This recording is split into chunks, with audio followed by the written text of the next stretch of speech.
لی دورا آمیدی به دهان جهن شینواری هنک و میجوی وان بو صدان سالات زورید لی دنها دا زوربه وان جهن دروکی جبر نبونا چاودیری جناو دچن زانینگاه قباهان جی ایک جوان زانینگاهان بویا کل سر آست جیهان ناو و دنگیا خواه بویا ده ماوه کی دا حکومت هرما کردستان بره کمپانیه که حولا نوجن کرنا وی زانینگاه دا لی چند سالا وی کمپانیه کار خوب جهل یا کارت دا ناهت پریو برن هیویا هاولاتیان جی اولا ینن پیوندی دار چاودیریا جهن شینواری بکد. خواندنگاه قبا خواندنگاه که اثریه یا میجویل دور آمیدی و نوودنگیت خوی تین سراست جهانه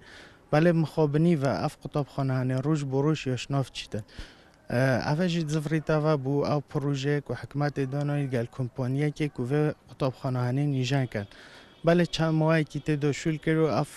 اف پروژه هنه مانی و رو و تمام نکرد اجبار هندجی قطابخان آن خواندنگه و قبا یا مایا نیوارو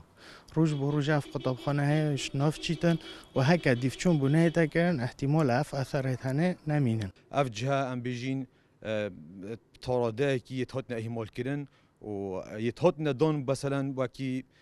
گیره بس گل کمپانیا او کمپانیا اف جه شینواری تهران نواسا ام نزدن که آریشه چنه ندانا پاره بوانا آنجی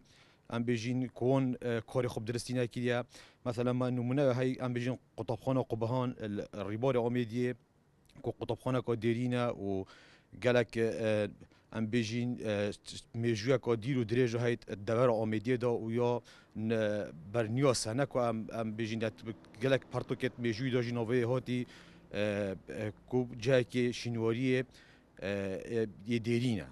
نبونا چاودیریه و گرنگی به جهن شینواری لوی دوره بویا صدام زوربه شینواران جناو بچن بیک و به نوجن کرن. سیم خوابن دوره کوکی امیدیه اگر هم لبگیارین دورو بره توی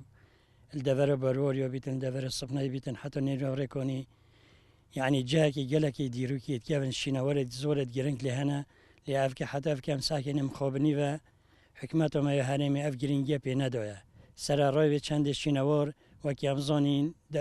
جهت شینواری الولایت افریقایی بونه بنمایت عبوری به هر ولاته کی اکم ساکن دور برد خو کی ترکیه و کی مصر و کی سوریه حتی عراق کنه چندین شینوار چوا و کی ایران هزارها دلار سالانه بلکه دهات بون ولایت زفرتن جوان شینواری تنه لی مخابن الکردستان هرم کردستان حکمت ما افگرینگی نداره صادهان شینوارت وکی قطعه قبهان و اویدی قطابخانه قبهان یشناف چن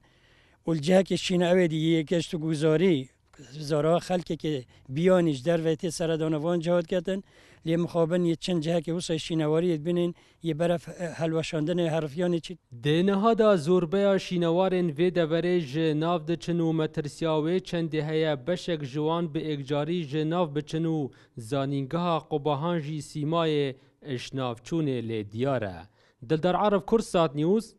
آمیدیه